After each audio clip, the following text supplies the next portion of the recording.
Hey, what's up, guys? So in this video, we're going to cover a couple of very interesting topics. We're going to start in England and go to the ancient Stanton Drew stone circles, where I'm going to share with you a very mysterious legend concerning these 6,000 plus year old megaliths. Then we'll go to the Middle East to a site known as Nimrod's Fortress. And I'm wondering, might this fortress have been built by the Nephilim? And then we'll end up on my favorite place in the planet, Peru, where I'm going to tell you about a new exciting discovery of a 4,000-year-old mural that was recently unearthed. And then I'll end sharing about an amazing Incan legend known as the legend of Amaru Muru, which relates to Stargates.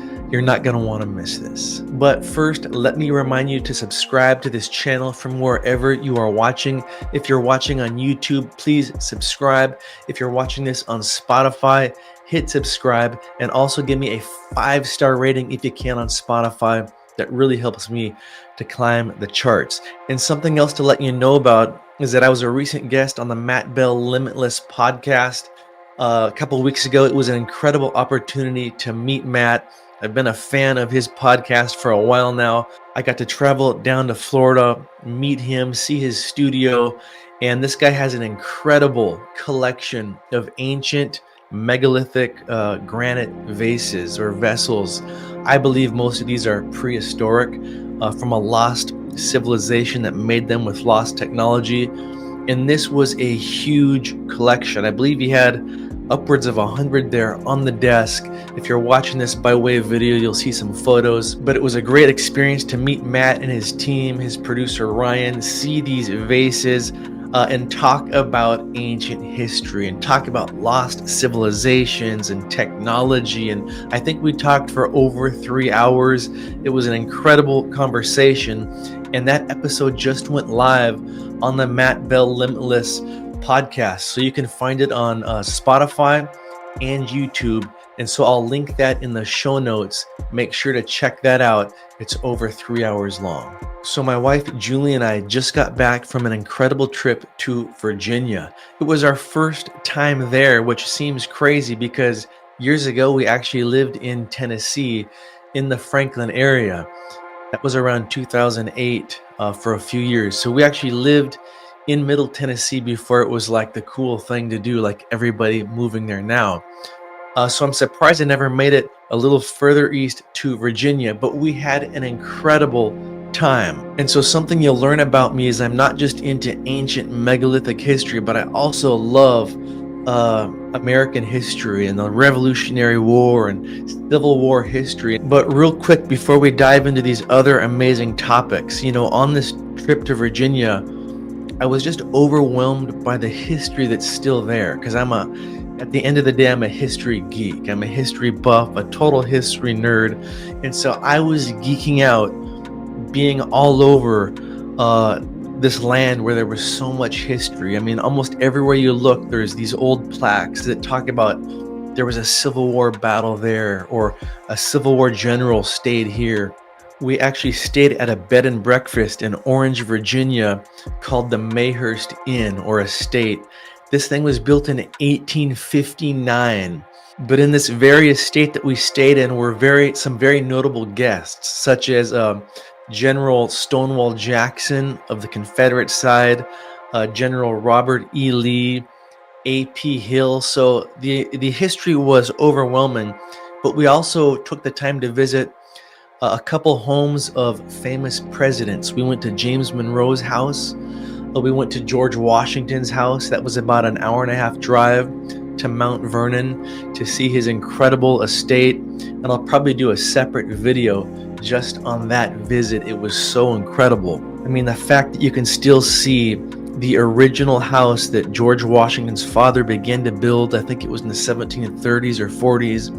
And then George Washington inherits it and continues building it and designing it in the late 1700s into the early 1800s. Just mind-blowing to still see this history and see real artifacts that George Washington owned in the house. It was an incredible experience.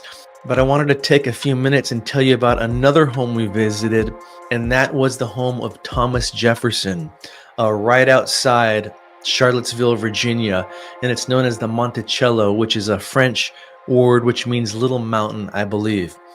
Now, I knew Thomas Jefferson was an incredible historical figure in American history, but until you go and really see what he did and designed and learn the deep history, you don't really appreciate who he was. Again, it was such an experience to go up to the outskirts above Charlottesville in the hills to the Thomas Jefferson estate and go in this incredible home he designed. On the walls were literally the horns that Lewis and Clark brought him back from their Wild West expeditions. And you see these elk horns that say 1803 from the Lewis and Clark expedition. He also had, it was a replica, but he had a model of the Great Pyramid that historical documents say sat on his fireplace mantle. Unfortunately, the original's been lost, but they have a replica that's been made that was given to him by another historical, I believe, ambassador to Egypt. And so it was just incredible to see that he had this interest in ancient history as well in Egypt. And something else that was crazy to see is there are woolly mammoth bones, mastodon bones in Thomas Jefferson's house that were brought to him by some other explorers. And again, I didn't realize the true genius of Jefferson until you really get there. Just a couple things to point out. Thomas Jefferson, starting, I believe, 1775, he was a member of the Second Continental Congress. And then he became a U.S. ambassador to France. He replaced Benjamin Franklin as the U.S. ambassador to France. Then he was the governor of Virginia in 1779. Then he was a Secretary of State in 1790 for a couple years, serving under George Washington as the nation's first Secretary of State. Then he was the Vice President under John Adams in 1797. And then he became the third President of the United States in 1801 to 1809, I believe, served 2 terms and oversaw major territorial and economic expansion. He was also the primary author of the Declaration of Independence.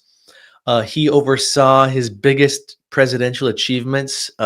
He really oversaw the Louisiana Purchase in 1803, which really expanded the map and more than doubled the size of the U.S. by acquiring some 828,000 square miles from France. He's the one who commissioned the Lewis and Clark expeditions, 1804 through 1806, I believe. He established the U.S. Military Academy at West Point. He founded the University of Virginia in 1819. He actually designed the campus himself and the curriculum, and this was really his proudest achievement. So very interesting. He was more proud of that than being the president. He was an incredible designer. Having been the ambassador to France, he got a love for French architecture, and so he designed his home, Monticello, to kind of be this French style. Jefferson was an innovator and an inventor, really. He created things such as the swivel chair, the polygraph, which was like a copying machine back then, and all these various farming tools. And obviously, he was a philosopher. He advocated for enlightened principles. He promoted liberty, democracy, education, individual rights, and he really opposed hereditary privilege and monarchy. And it's really interesting when you go to his tombstone there and read his epitaph.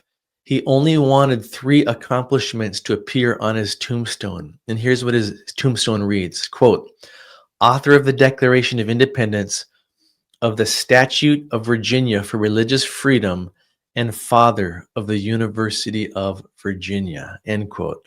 So he doesn't mention his accomplishment of being a 2-term president. And one other remarkable thing to point out, both John Adams and Thomas Jefferson died on the same day, July 4th, 1826, which was exactly 50 years after the signing of the Declaration of Independence on July 4th, 1776. What are the odds? Pretty crazy, right? Okay, so let's talk about the legend of the mysterious Stanton Drew stone circles in England. I got to visit this site not this last summer, but the summer before on tour with Hugh Newman. It was an incredible experience. And the Stanton Drew Stone Circle is approximately, get this, 6,500 plus years old. This site is near Somerset, and it is a sight to behold. And although this is the third largest complex of prehistoric standing stones in England, it's surprisingly unknown. It's not talked about a whole lot. You know, most people focus on Stonehenge and other sites. And this site of Stanton Drew consists of these three Neolithic stone circles, two avenues, an associated group of stones referred to as the Cove. So it's this massive site, not just one stone circle, but there's ruins of three giant stone circles and these two avenues and this other part. Now, Stanton Drew's biggest stone circle is known as the Great Circle, and it measures 371 feet in diameter, making it the second largest stone circle in Britain. And it's one of the largest Neolithic monuments to have ever been engineered. And it features 26 surviving massive upright stones made of either sandstone or limestone, I believe. And you're probably going to see some photos of me or video walking around these stones. These things look so old. When you get up close to these stones, to me, the weathering on them shows me these are so old. I believe they're likely older, much older than 6,500 years, the way they're eroded and degraded.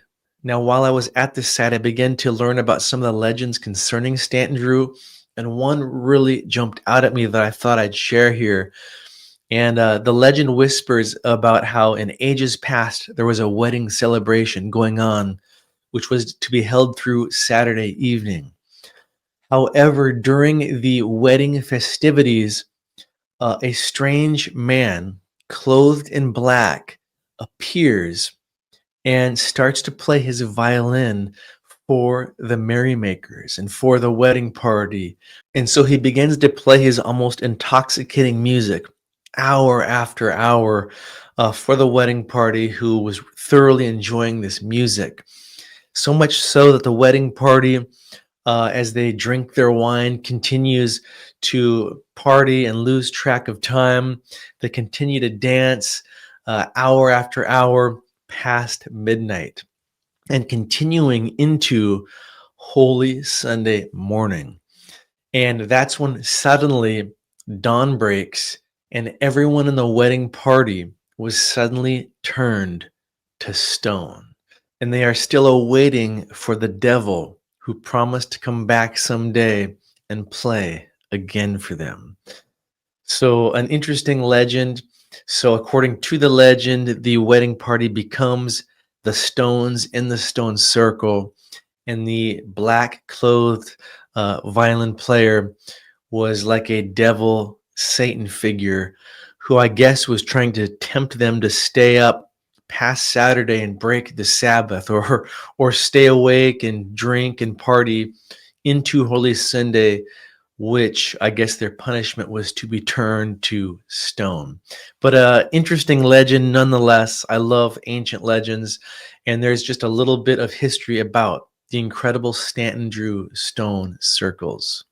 Okay, let's go to the Middle East, to present-day Israel, to Mount Hermon, the slopes of Mount Hermon, and talk about this ancient site, which is known as Nimrod's fortress. And if you know anything about the Bible scripture and this Nimrod character, Nimrod is a very interesting name to be given to this site, combined with its location on Mount Hermon. And so my big question out of the gate is, might this have been, or might the ruins of this site have been Nephilim architecture? So again, this site, Nimrod's fortress, located on the slopes of Mount Hermon in northern Israel. And was it associated with the ancient Nephilim?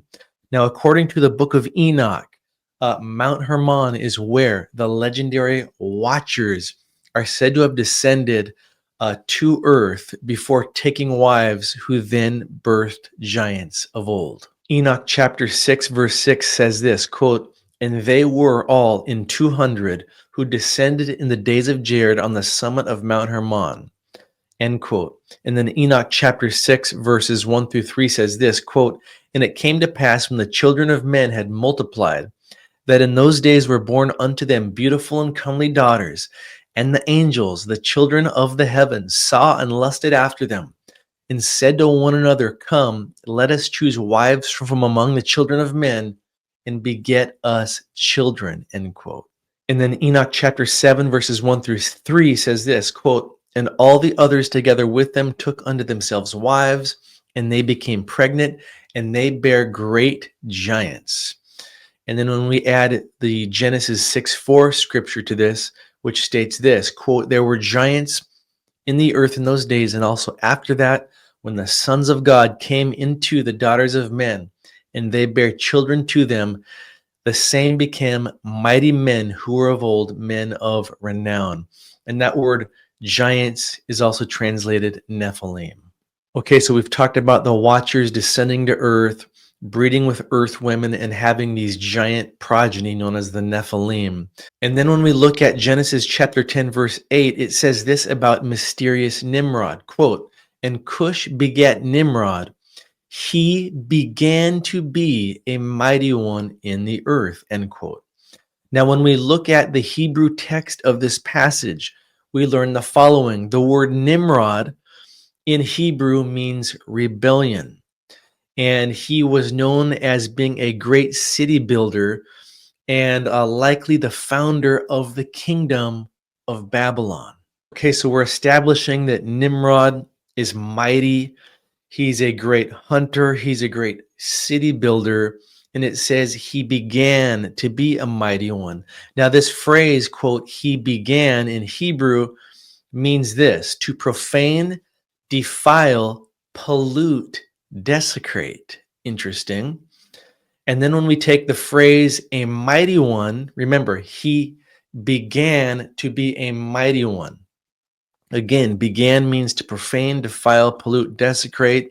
The phrase "a mighty one" in Hebrew means strong, champion, tyrant, giant. Yes, giant. In fact, it's the same word, which is Hebrew Gibor, which Genesis 6:4 uses to describe the mighty men of old, or the Nephilim. Okay, so we have all of these parallels with Nimrod being a mighty hunter, a mighty city builder, and a giant, a tyrant, a champion, one who profaned, defiled, polluted, desecrated.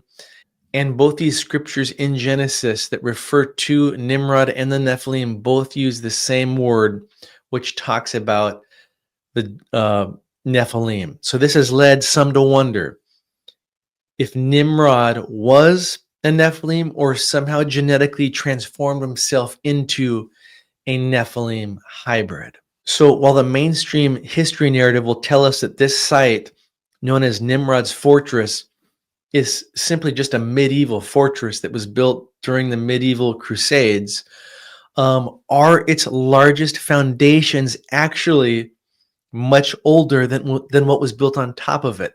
To my eye, I believe so. Was the medieval construction built on top of much older ruins? Was this site one of Nimrod's, the great city builder's, first building projects in prehistory? Was this site visited by the legendary Watchers or their nefarious Nephilim offspring? I can't help but wonder so, especially when you see some of the images of the base and the ruins of this site. It looks similar to what we see in Peru. It looks similar to what we see in other areas around the world where it looks like megalithic mortarless foundations with smaller construction and stones stacked on top from a much later era. Now, before we move on to our next topic, let me just say really quick that you can join me to see this site this March on our Ancient Israel and Petra tour. We're going to go way off the beaten path. We're going to see the most important ancient biblical sites on this tour, but we're also going to go off grid and try to find sites like this associated with the Watchers in the Nephilim. So we're actually going to go to Mount Hermon and try to find Nimrod's fortress and inspect these foundations ourselves. I hope you'll join me. You can click the link in the show notes below or go to megalithicmarvels.com/tours to learn about our Israel and Petra tour. And you can still lock in our early bird price through the end of October. All right, let's go to my favorite place on the planet, and that would be Peru, where archaeologists just several weeks ago uncovered a fascinating, unique polychrome mural at a site known as Huaca Yolanda. And they estimate that this thing could be as old as 4,000 years old. This mural measures approximately 20 feet long, and it was found within a U-shaped temple, an area possibly dedicated to water and fertility rituals. And what makes this discovery extraordinary is its three-dimensional design, 3D looking. The relief features fish-like figures, one with a body resembling a woven fishing net, alongside imagery of plants and stars. And the mural was built from clay mixed with organic material and then painted in vivid colors, showing the complexity of this pre-Inca ceremonial art. And this discovery is really the first of its kind in this region, both for its sculptural depth and its symbolic imagery. And the researchers on the ground there believe it represents sacred connections to the sea, the stars, and agricultural fertility. So discoveries like this remind us that Peru's ancient cultures were creating monumental art centuries before the rise of the Inca Empire. Simply incredible. All right, let's stay in Peru, and now we'll go to one of my favorite places in the Cusco region, and that is known as the Coricancha. And this was known as the Temple of the Sun.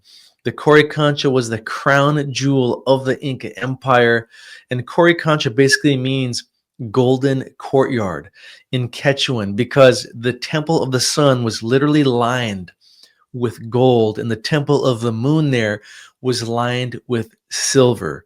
There was a garden outside full of life-size figurines of animals, people, literally cast from pure gold and silver. Imagine what that must have looked like even during the time of the Inca. Now, there is a legendary tunnel that runs from beneath the Coricancha for at least a mile in a straight line all the way to Sacsayhuaman, the greatest megalithic site in all of the Cusco area. And the Incan priests are rumored to have taken all of their most valuable possessions down into this tunnel to hide them, their gold, their silver, and most importantly, their malkis, or their elongated skulled mummies. Now, in the 1530s, Spanish conquistador Francisco Pizarro arrives with his army in Cusco, and they take control of the Inca capital, and they capture Inca Emperor Atahualpa. And Pizarro has Atahualpa send messages throughout the empire saying, we will release your emperor basically if you send us back all your gold and silver. And so this is when the Spanish begin to learn about all the treasure underneath the Coricancha, and they begin to sadly tear it down to its foundations. And they later built on top of the Coricancha megalithic structure with their Catholic church and other colonial buildings. And that's why when you go there today, it's almost confusing, because when you're approaching the Coricancha, really what you see first and foremost looks like a Spanish era Catholic church. It's not until you go inside that you realize they built over what the Inca had found there. And the Inca, I don't believe, even built the Coricancha. They might have overlaid it with gold, but the Inca found a much older megalithic style structure. And so that's what you see when you go to the Coricancha today, and what you're seeing on video. You are seeing megalithic mortarless architecture. Okay, so back to the Spanish. They end up getting loads of gold and silver from the Inca and from Atahualpa, but sadly they kill him anyway. So I say all that to set up this legend, this incredible Incan legend, which describes the story of Amaru Muru, who was basically an Incan priest. And the legend goes that in order to escape the Spanish, he leaves the Coricancha temple in Cusco with a golden disc. And this was, of all the Incas' sacred artifacts, this golden disc was the most revered. It was, again, a sun disc made of pure gold, located deep under the Coricancha. And it wasn't just ornamental, it wasn't just a ritualistic object. It was said to be the key to a sacred doorway known as the Gate of the Gods. And so, according to the oral traditions, the Spanish arrive, and Amaru Muru takes the golden disc from Cusco and the Coricancha temple, and he travels far out into the distance, into a remote land where there was a giant portal cut into an artificially flattened mountainside. And in the center of this stone cutout was said to be a hollow into which he placed the sun disk. And when he did so, the stone door shimmered and became bright, and Amaru stepped through the portal, and thereafter it returned to stone. He was never seen again, and the door never changed again. And the solar disk was allegedly returned to the Coricancha in Cusco, where the Spaniards likely looted it, along with the temple's other golden objects. Now, this legend would have likely been just dismissed as an outright fairy tale if it were not for kind of two things. One, the native populations continue to pass along this story as a historical occurrence. And two, the doorway described in the legend seems to have been discovered in the 90s near Lake Titicaca, and it is known as the Gate of the Gods, or Amaru Muru. And I got to visit this incredible site last year on our Peru tour. It's near Lake Titicaca, out in this remote area where you begin to see these really beautiful red sandstone hills. And sure enough, cut into one of the sides is what the legend seems to describe, this huge artificial cutout of this one outcropping. And then in the center of that is another cutout, which again, according to their own legends, the ancients call it a portal, they call it a Stargate, they call it the Gate of the Gods. And let me give a shameless plug for our 2026 Peru and Easter Island tour. This is going to be incredible. I'm biased, but I think we have one of the best setups for Peru and Easter Island tours. We have some of the best prices. I believe we see all the best sites. We don't just take you to the big famous sites. We go off the beaten path, and we look for stuff that we believe was made by lost ancient civilizations with lost ancient technology. And we make a point to see a lot of elongated skulls and what I believe are humanoid hybrids on all our tours. And so through December, you can still lock in our early bird price and get hundreds off either tour. So I hope you will consider joining us. Click the link in the show notes below, or go to megalithic marvels.com/tours.